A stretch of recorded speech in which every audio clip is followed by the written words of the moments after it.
बहुत बहुत स्वागत है आपका। Thank you very much for coming to the session. आज का सेशन होगा बहुत ही ज़्यादा इंपॉर्टेंट, क्योंकि कुछ छोटे छोटे सेंटेंसेस मैं लेकर के आया हूँ जो कि डेली लाइफ में बहुत ज़्यादा यूज़ होते हैं। और अगर हम इनको वर्ड फॉर वर्ड ट्रांसलेट करते हैं then we end up making incorrect sentences.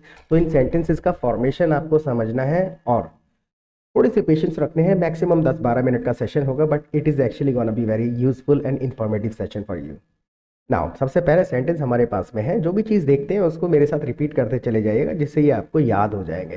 चादर बिछा दो। यूजुअली हम घर में हमेशा इस्तेमाल करते हैं ये सेंटेंस, चादर बिछा दो। तो इसके लिए हमारे पास में बना हुआ फ्रेज होता है spread the bedsheet. Spread the bedsheet यानी कि चादर बिछा दो, स्प्रेड द बेडशीट। दूसरा सेंटेंस है, और ये भी अब तो खैर गर्मी आ गई है, लेकिन यूजुअली चादर या कंबल दोनों के लिए इस्तेमाल हो सकता है। कंबल ओढ़ लो।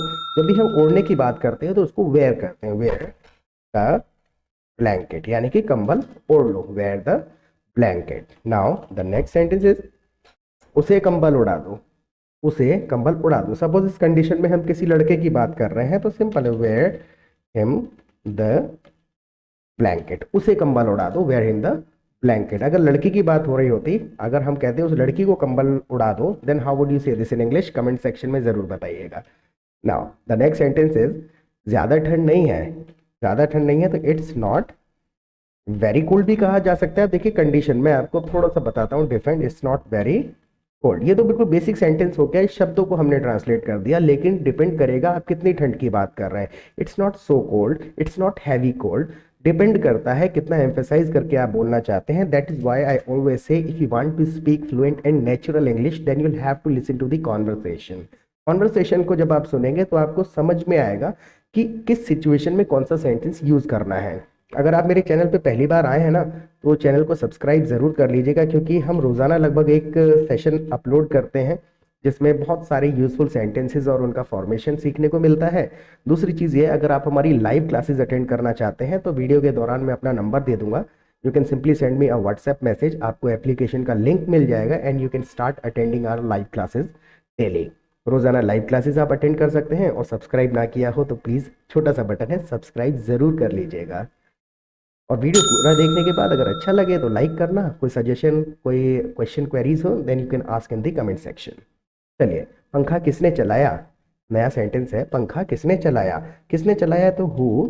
यहाँ पर टर्न ऑन कह देते हैं, स्विच ऑन स्विच ऑफ भी कहा जा सकता है, लेकिन यूजुअली जो नेचुरली बात करते हैं, who turn on the fan, यानी पंखा किसने चलाया, who turn on the fan.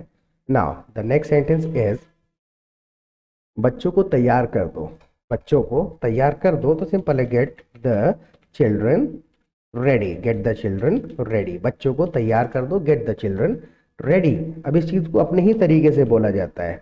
Now the next sentence is मुझे अपने साथ ले जाओ। मुझे अपने साथ ले जाओ तो टेक मी विद यू। अगर हमें इसकी जगह पे कहना होता बच्चों को अपने साथ ले जाओ, take take the children with you.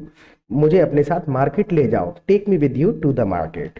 तो थोड़े थोड़े छोटे छोटे सेंटेंसेस में फिर आगे जो भी चीज ऐड करनी है आप खुद से ऐड कर सकते हैं। Now the next sentence is ज्यादा हड़बड़ाओ मत। अब ये 4 कंडीशन आएंगी। इन 4 कंडीशन में थोड़े अलग अलग वर्ड्स यूज होंगे, उससे एक्सप्रेशन बदल जाएगा। ज्यादा हड़बड़ाओ मत, जब भी हम कहते हैं हड़बड़ाने के लिए तो सिंपल कह देते हैं डोंट पैनिक। पैनिक मतलब है हड़बड़ाना, ज्यादा हड़बड़ाओ मत। अगर हमें किसी को कहना है कि घबराओ मत तो बहुत सिंपल सा है, डोंट वरी। डोंट वरी यानी कि चिंता मत करो, घबराओ मत। नाउ इसके बाद में एक और कंडीशन हम अक्सर इस्तेमाल करते हैं, जल्दी मत करो।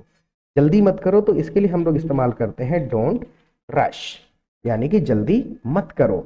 नाउ एक और हम यूजुअली इस्तेमाल करते हैं अपनी डेली लाइफ में, मुझे डराओ मत। मुझे डराओ मत तो सिंपल है, don't scare me. Scare me, मुझे डराओ मत, डोंट स्केयर मी।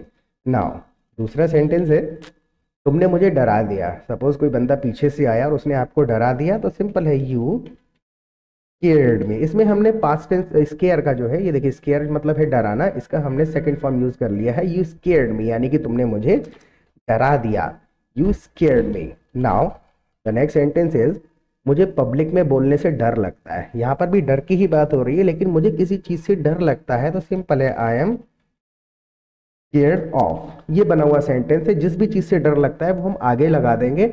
अब दो कंडीशन आती हैं, वर्ब या फिर कोई ऑब्जेक्ट वगैरह से हमें डर लगता है, आई एम स्केयर्ड ऑफ। और किस चीज से डर लगता है, यहाँ पर आईएनजी का इस्तेमाल होगा, स्पीकिंग इन पब्लिक, यानी कि मुझे पब्लिक में बोलने से डर लगता है, I am scared of speaking in public. अगर हमें कहना होता कि मुझे भूत से डर लगता है तो हम यहाँ सब सिंपल सा कह देते हैं, I am scared of ghost. मुझे भूत से डर लगता है, I am scared of ghost. और मुझे ऊंचाइयों से डर लगता है, I am scared of Heights. बोलने से डर लगता है, I am scared of speaking. Logic क्या है दोनों में, जब हम काम से डर रहे हैं तो आईएनजी लगाएंगे, और अगर ऑब्जेक्ट वगैरह है तो बिल्कुल ऑब्जेक्ट का नाम ले दिया जाएगा। Now the next sentence is, क्या अब मैं जाऊं, क्या अब मैं जाऊं। जब हम ऐसी कंडीशन कहते हैं तो सिंपल है, शैल आई लीव नाउ, क्या अब मैं जाऊं, शैल आई लीव नाउ, क्या अब मैं बोलूं। देखिए दो कंडीशन है, लोग कहते हैं शुड आई लीव नाउ, क्या मुझे जाना चाहिए। लेकिन जब हम बहुत कैजुअल हो रहे हैं किसी कंडीशन में, क्या मैं जाऊं, क्या बोलूं, क्या पूछूं, क्या सो जाऊं, तो जब ऐसी कंडीशन हम कहते हैं तो हम कह देते हैं shall I leave, shall I speak, shall I continue, क्या मैं कंटिन्यू करूं।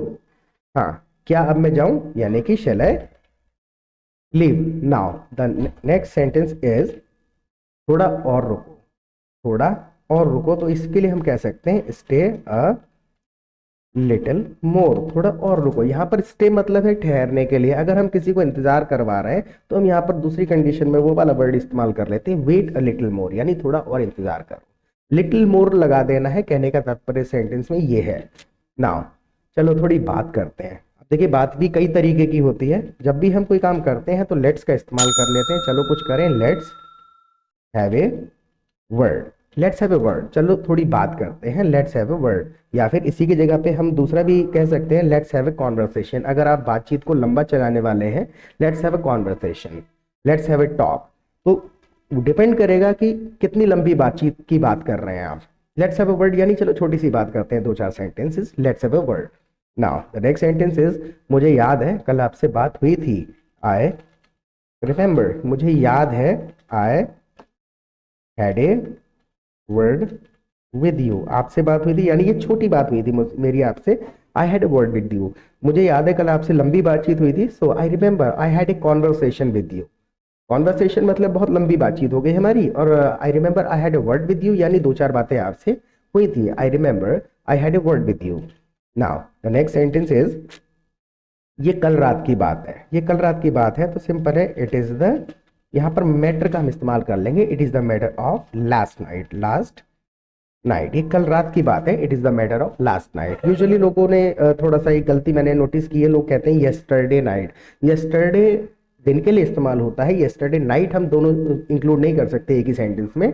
तो it is the matter of last night, कल रात की बात है, रात के लिए स्पेशली लास्ट नाइट का ही इस्तेमाल किया जाएगा।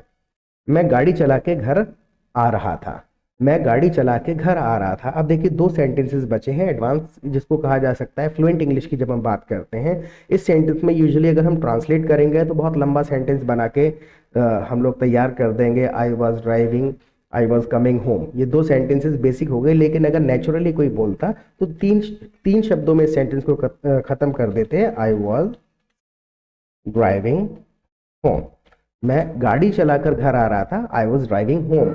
जब भी हम फ्लुएंसी की बात करते हैं तो फ्लुएंसी का मतलब ही यही है कि हम छोटे से छोटे सेंटेंस में अपनी एग्जैक्ट फीलिंग को एक्सप्रेस कर पाएं जो हमारे मन में है। सपोज दूसरा एक सेंटेंस इसी के आधार पे हमको बताना है, मैं रास्ते में हूं और घर आ रहा हूं। तो सिंपल है, I am way home, I am way home यानी मैं रास्ते में भी हूँ। देखिए इसमें हमने वे मतलब रास्ता भी जोड़ दिया है और घर भी जोड़ दिया है। आई एम वे होम यानी कि रास्ते में हूँ और घर पर आ रहा हूँ, आई एम वे होम। तो इस सेशन को कम से कम 2-3 बार देखना, आपको खुद से समझ में आ जाएगा what is the difference between translation and natural English. Number मैंने अपना दे दिया है। अगर हमारी live classes, conversation, practice sessions आप अटेंड करना चाहते हैं then you can simply send me a WhatsApp message. Practice करते रहिए, कल दोबारा मिलते हैं एक नए सेशन के साथ। Till then bye bye, have a nice time.